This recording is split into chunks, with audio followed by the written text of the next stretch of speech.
What is up, everybody? It is Alex from Heavy New York calling from the quarantine zone again, and this time we are here with Marcus of Spirit Adrift. Great to be able to talk with you today. Thanks for being here, man. Yeah, thanks for having me. How are you? Hanging in there, hanging in there. The last time I saw Spirit Adrift was at St. Vitus, I believe in 2018 it was, which feels like an eternity ago. Yeah, it feels like it was about 5, 10 years ago at this point. I know, it's been insane. It's been insane. But Yeah, a lot has love changed. playing there. Love on Yeah, I mean Saint Vitus. I feel like Spirit Adrift is like what I consider one of like the big four of it. Saint Vitus bands in a way. I don't know, like you're one of the first bands I think of Oh, yeah. when I think of that venue. They have like their own little niche. You know what I mean? Yeah, thank you. That's cool. Hell yeah. Yeah, definitely. But it's so awesome to have you here. Thank you for giving us some new music to keep us busy throughout throughout these dire times. To say we have the new EP of Forge Your Future out. Is this meant to kind of be like a one-off sort of thing, like a standout thing in the Spirit Adrift catalog, or does it maybe serve as like a cool representation on where the direction of Enlightened and Eternity is going from? It's definitely it's a standalone release to us. Um, but it is very much like Nate wrote the songs at the beginning of quarantine and like during like when all that was going on. So it's very much a natural progression from Enlightened. Um, but yeah, we do view this as a standalone release. Like he demoed like something like eight or more songs, I think maybe 10, and then picked these three. And we went with these three, sent them over to me, and we got to work. Um, so yeah, stylistically, standalone EP that we just wanted to get something else out there because we're not touring, we couldn't tour for Enlightened. So get this EP out there and get something done with Century Media. Definitely, definitely, and it's a great label to be signed to, and congratulations on that as well. Thank you. With Lacuna Coil being my favorite band, I always have a warm spot for Century Media Records, and they seem like Century Media has really seemed to be like the label that got like a lot of underground bands, especially nowadays with the signing of like Lorna Shore and Vitriol and Hideous Divinity and like a lot of these doom bands as well. It seems like Century Media seems to be a great label to really get off your feet, right? Yeah, they've been nothing but they've been nothing but awesome since we've been working with them. They've been really cool, really supportive. They're allowing us to do everything we want to do. None of the horror stories you hear, Yeah. from like better known labels. Like they've been amazing and they're incredible. And like you said, they work with so many amazing bands, new as well as like legacy acts. They got I Hate God, they got Mayhem, they got all these great bands. Like, yeah, they're a phenomenal label. Yeah, and they're the smorgasbord of heaviness, as I like to call it. They are. 'Cause- Yes, that's well put. yeah. Now, has Spirit Adrift always taken a new approach to every album? Because this is, correct me if I'm wrong, but Enlightened in Eternity is the fourth full length Spirit Adrift album. So, like, have you guys always wanted to like take a new approach to every album and experiment a little bit, or do you try to maybe kind of like maintain a specific niche or a specific sound? We do always try to like grow and evolve the sound. So, um, but we don't spend like while Nate and I are always talking about different music, different bands, different songs, different eras of music, uh, and we pull from so many different influences. Um, it's not discussed like this album's going to be like this is going to be like that. You know what I mean? Yeah. It's just we're letting it happen organically or naturally or whatever it is. And Nate writes just kind of where he's at. So wherever he's at in life, whatever's coming out, that's what's going to come out at that time. And things just seem to naturally be going, a little more towards like a little more heavy metal, than some of like the slower older material. We're picking up the pace a little bit, but not a lot. Yeah, I see. Like what I've always said about the Spirit Adrift catalog is like Enlightened in Eternity isn't a continuation of Divided by Darkness, and like that's not a continuation of a Curse of Conception. I just feel like every Spirit Adrift album is a continuation of the Spirit Adrift evolution.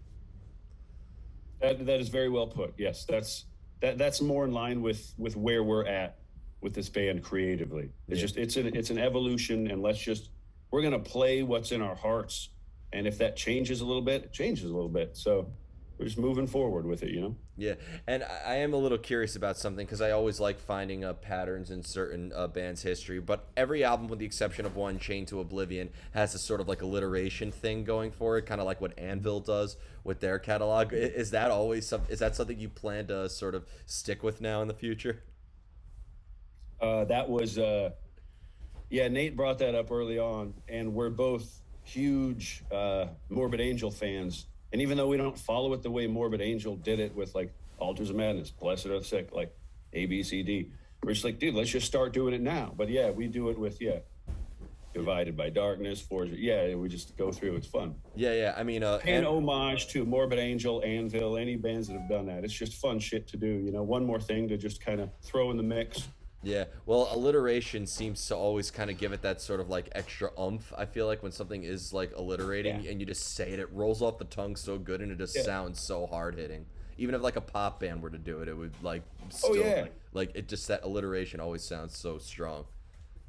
Yeah, they're catchy. They're fun, and I always play with them here, just like, you know, hanging out, like messing around with your friends and stuff. So yeah, I love. Yeah, alliterations are, like you said, they're catchy. They're little earworms, you know. Yeah, definitely. And it's fair to say Yeah. that with this new EP, Forge Your Future, like this, I know it's like a what if question, but this was something that was almost like never meant to be. It's not like this EP is like a like B sides off of Enlightened in Eternity or anything like that. Like this, these like did the I from everything that was happening from the pandemic and everything that's been happening the last year and a half. Did that just give you and Nate like a source of inspiration to write this? Like, were you looking at different sources throughout this?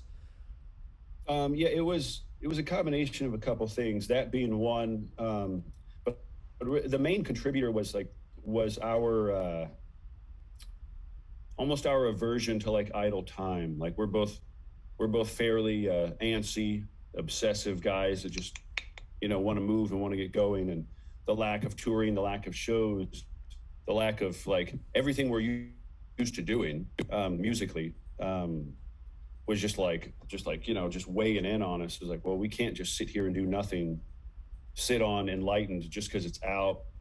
So it was like, let's record some more music, let's put out an EP. So that's what we did. It was really to stay busy. Did you guys maybe think discover new things about? Because I'd imagine with every album, you almost discovered new things about your, the way you play and the way that you write. Did maybe writing in these times of isolation and uncertainty maybe spawn new ideas on how you could write Spirit Adrift songs in the future? Yeah, and that would be like more for Nate, but Nate had so much time to work on these songs because of the nature of because of the state of the world. And he like really dug in deep, a lot deeper than he may have in the past. But yeah, just knowing he had more time to like get in on these songs and really fine tune them. Yeah, and we worked very, very closely on this, like every little nuance, and every little, hey, this time we play the verse, we're going to do this a little differently, all these little odds and ends that we threw in there. I guess you could say we did take advantage of the pandemic in that regard, and put a little extra time into what we're doing. Definitely, there's going to be a lot. You're just going to have a lot more to promote when you're on the road again. You're going to have to you're going to have like a whole back Yeah. catalog to catch up on. Yeah, I was like, our set lists are gonna. Yeah, we have like a lot we need to play that we've never played. Like I almost forget sometimes that like we haven't played Enlightened live, any of that stuff. I've been rehearsing it forever. So like Nate and I and the rest of the guys now, it's like we've been playing this stuff, but like, yeah, we haven't played any of this. We got a lot of shit to play live when we get out there. Definitely. It'll be worth the wait, though. I'm excited to hear all this stuff Yeah. live. Now, being the drummer of Spirit Adrift, I always like asking drummers this question. Because I've always said, and this is not to, discredit singers, bassists, and guitar players, but I've always said that drummers are the best at explaining their process on how they play the best, because I feel like it's the most important instrument. Your drummer sucks, your band sucks. Famous saying. For you, do you always prefer to have music before you start laying down your parts, or have you ever, for Spirit Adrift, maybe had like a whole drum pattern that maybe Nate would write over or something like that? Up to this point, I write the drums to the music, so he'll send me the demos over. I have written that way with drums first in past bands. Nate and I have discussed that, and I may be going out to Texas and we might be jamming. a good bit for a while for the next album.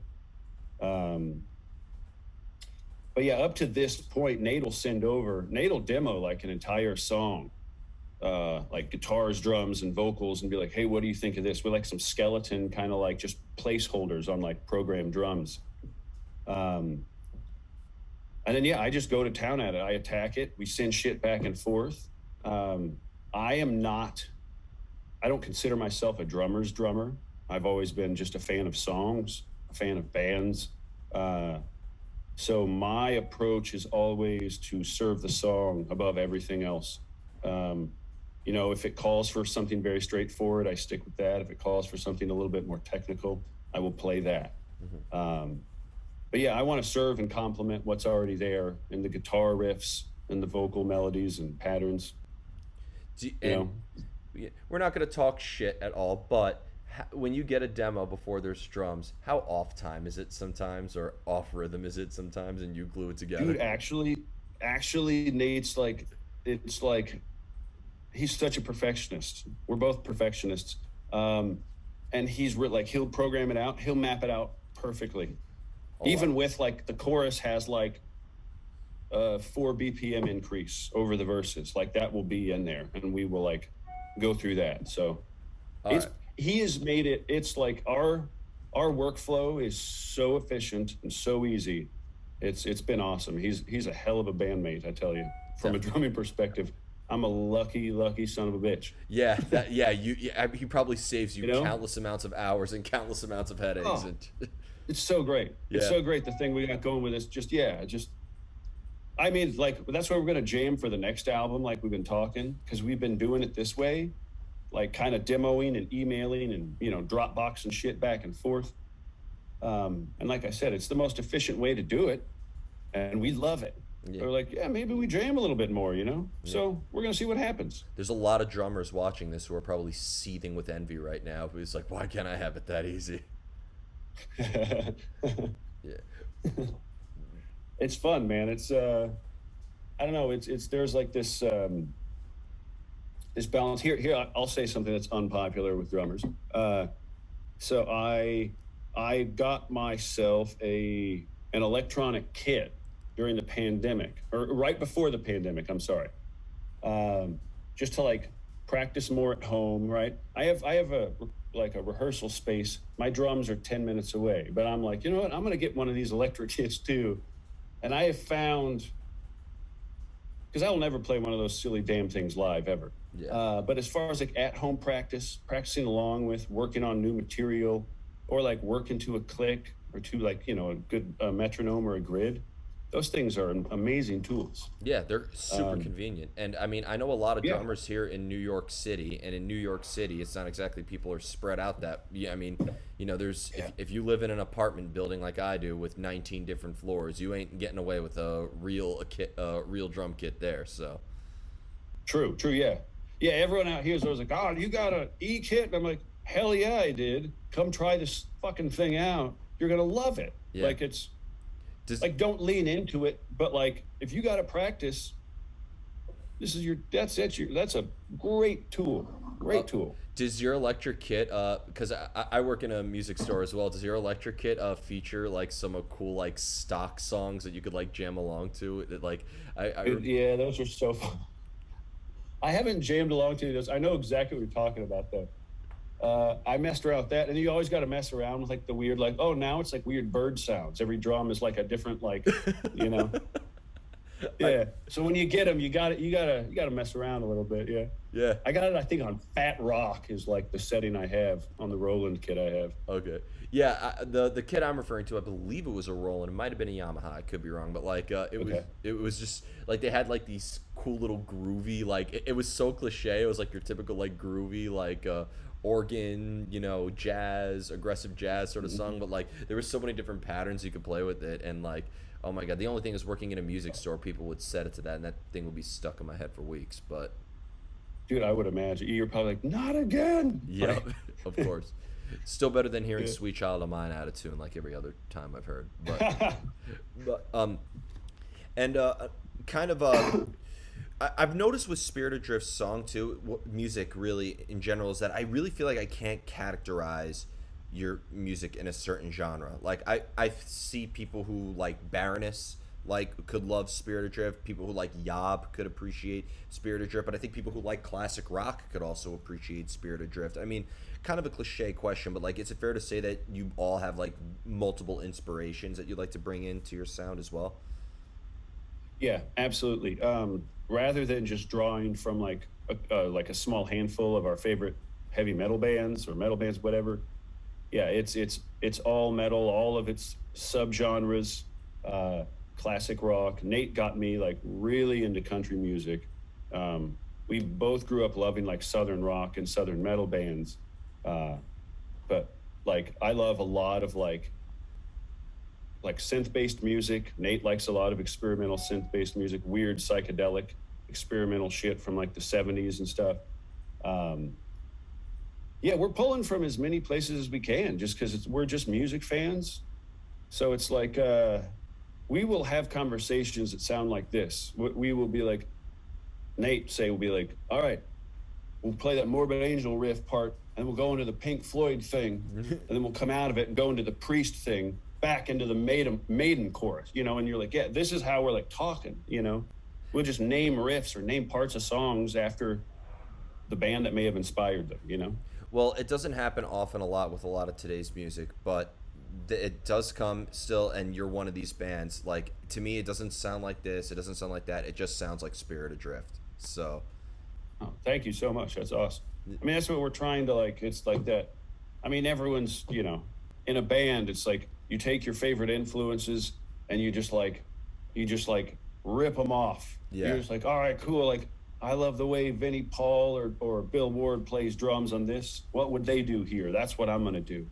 yeah, But, it's filtered through me. It's filtered through Nate. yeah, It becomes Spirit Adrift. So thank you yeah. for that, because we work hard to um, make music that is genuine and real to us, while paying like homage to just heavy metal in general as a greater genre. You know what I mean? Definitely.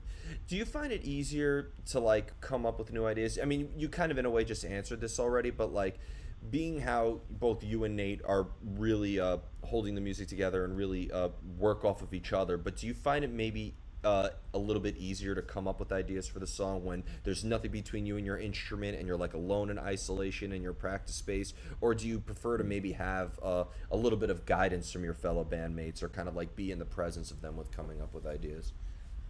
Um, for that, more for like to answer for Spirit Adrift specifically, that would be more a question for Nate. Um, and I know he gets riff ideas; they'll just fly out of nowhere, and you never really know when. I guess you never know when inspiration is going to strike. Um, because I'll just be humming things in my head when I'm doing anything throughout the day. I get rhythm and riff and drum beat and lyric ideas just sitting on the back patio sometimes late at night. Um, but like in terms of like, yeah, more Spirit Adrift material, it is, yeah, we'd have to probably defer that one to Nate, Okay. because he's the principal songwriter. He is the songwriter. So Yeah. But of this again, band. famous saying, your drummer sucks, your band sucks. So, It's true. What it didn't I see a quote, Dave Grohl said something like, like the thing about like he quoted something I saw on a meme. It was like yeah, basically what you're saying, like if it wasn't for us, all their bands would suck. yeah. Yeah, Yeah. and here in the Same local sentiment. here in the local scene in New York City, we have something called National Hug a Drummer Day. So, Do you? yeah, it's actually Oh, damn. it's actually a legit thing. The problem is that there's like 1,000 guitar players, 1,000 singers, and 1,000 bass players, but then there's only like 3 drummers who are in like 25 different bands. So, That sounds about right. yep. and Yeah. and speaking of scene, that's the final question I wanted to ask you, because Spirit Adrift is an Arizona-based band, pretty much, right? It's kind of split. Founded in Arizona, but Nate moved to Texas. He's outside of Austin. Okay. I and my brother, who's now also in the band, are originally from Dallas. So now the band's like this Texas Arizona hybrid, I guess you could say. Okay, but being But that it originated in Arizona, I mean, because there yes, is, I know the relationship between, Spirit Adrift and Gate Creeper as well, members yeah. contributing to that as well. But like, Mhm. being from Arizona, I know it's a huge state, but like, has there always been maybe like a scene that Spirit Adrift sort of cut their teeth in a way? We met. Spirit Drift started, as you probably know, like right when Nate like stopped drinking, um, and he was wild. Mm-hmm. Before then, our old bands used to play together. Um, yeah, so we were all in like other bands playing shows together between like Phoenix, Tempe, going to Tucson, and we go up to north to Flagstaff and play some shows sometimes. There's a really, really awesome, really great metal scene in Arizona. There's a ton of great bands. Um, so yeah, we kind of all met in that, like running around the Arizona scene, playing shows with each other. Um, and Spirit Adrift was born out of Nate just cleaning up his shit, getting his shit together, in then in regards to alcohol and partying. And he just like tapped me. Like I hit him up on, I think, Facebook Messenger, because I had heard the first release, and I was like, dude, this, like, what's up? And we met, and apparently he had already had his eyes on me from our bands playing shows together before, our old bands. Yes, I mean, the band was put together out of the Phoenix scene, Yeah. from friends and Yeah, that played shows together. and what's interesting about, because I've interviewed a lot of bands from Arizona, and like it seems like with Arizona, you name a state, right? I could tell you what style of music I think of. Like I'm from New York City, so a lot of people assume New York hardcore. Massachusetts, every band, is it like Killswitch Engage or Shadows Fall? If it's from Florida, Mm-hmm. is it death metal? If it's from Seattle, it's grunge, etc. But it almost seems like Arizona has like a very diverse scene as well. And I can't really Yeah. pigeonhole it in one genre. Yeah, no, no, I hear what you're saying. You know what? And I wonder, because so many people in Phoenix, at least, I can say this about Phoenix, not the rest of Arizona. Phoenix, I would say the majority of people that live here are not from here. So we Yeah. have such a mix of people. There aren't a lot of, I know a handful of Phoenix natives, but most people moved here from other places, me, myself included. Uh, Maybe that has something to do with it. The other thing is like our extreme summers of this, like 110 hitting 120 sometimes, like it just kind of pushes everyone indoors in the summer. And maybe the oppressive heat Oh just no. boiling our brains a little bit, and everyone's going a different direction. You know what I'm saying? Yeah, well, no, no. Like everybody tries to be super cult. Like, yeah, I live in the woods in the winter time. I'm like, yeah, you're a real poser because we still wear all black out in the blistering Yeah. heat in Arizona, and we are feeling the real fires of hell. So you go enjoy your cold, brisk winter, you poser. Dude, let me tell you, yeah, wearing all black in Phoenix is a commitment, like you just said. Yeah, you're just like, damn, dude, like, what the hell am I doing, man? Yeah, White band shirts. Every band needs more white band tees. I have They sell out like that. I have not worn a shirt that wasn't black. I'm not even kidding. I have not worn another color other than black since I was 15 years old. So Damn. All right. yeah, I'm not quite that. I don't have that good of a record, but yeah, I'm yeah. 99% of the time, man. Yeah, and I'm almost It's, 28, just so you could get a feel for All it. right. All So, right. Oh, yeah. before we go, I want to thank you so much for your time today and for such a really Yeah. fun, in-depth discussion. Is there just anything else with Spirit Adrift that you would like to promote with this new EP? Thanks to this bullshit virus that shall not be named. Obviously, touring is still up in the air. I'm starting to see shows that are happening, stuff. But could we be expecting to see Spirit Adrift on the road anytime soon? Absolutely. We've got October. We're doing one show here in Phoenix, and that is October 18th.